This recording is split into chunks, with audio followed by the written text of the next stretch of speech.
এই যে ফ্যাক্টরিতে তালা পড়ল, এতে তো ওই মেচকারই বেশি লস নাকি? এই কথাটা কিন্তু আমি বহুদিন থেকেই ভাবছি। মেচকার লোভ কিন্তু সম্পত্তির উপরে। তাহলে তার কি উচিত নয় ছলে বলে কৌশলে কানন দেবীর কাছ থেকে সম্পত্তি হাতানো? কিন্তু মেচকা সেটা না করে উল্টে তেজ বেকারির ক্ষতি করেছে। এতে আসলে লাভটা কার হচ্ছে? করুরই তো হচ্ছে না, উল্টে তো তারাই যে কাঠমানিটা পেত এখন সেটাও পাবে না। ওই লোকটা এমন মাথামোটা বলেই হয়তো কানন দেবী ভরসা করে তার হাতে ব্যবসা তুলে দেয়নি। বাকি এদিকে যে তেজ বেকারির ফ্যাক্টরিতে তালা ঝুলল, এটা কিন্তু খুব একটা ভালো খবর নয়। কারণ শত্রু কিন্তু এখন একটা নয়, দুটো।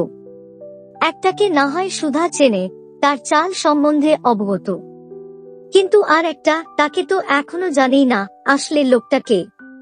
বাকি আমাদের মেচকা মানে ইন্দ্রজিৎ বাবু যেটা করছে, সেই বিষয়ে তোমাদের কি মতামত, বক্তব্য অবশ্যই জানিও কমেন্ট করে।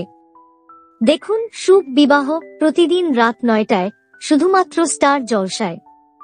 এইরকম সমস্ত আপডেট সবার আগে পেতে অবশ্যই আমাদের চ্যানেলটি সাবস্ক্রাইব করে নিও।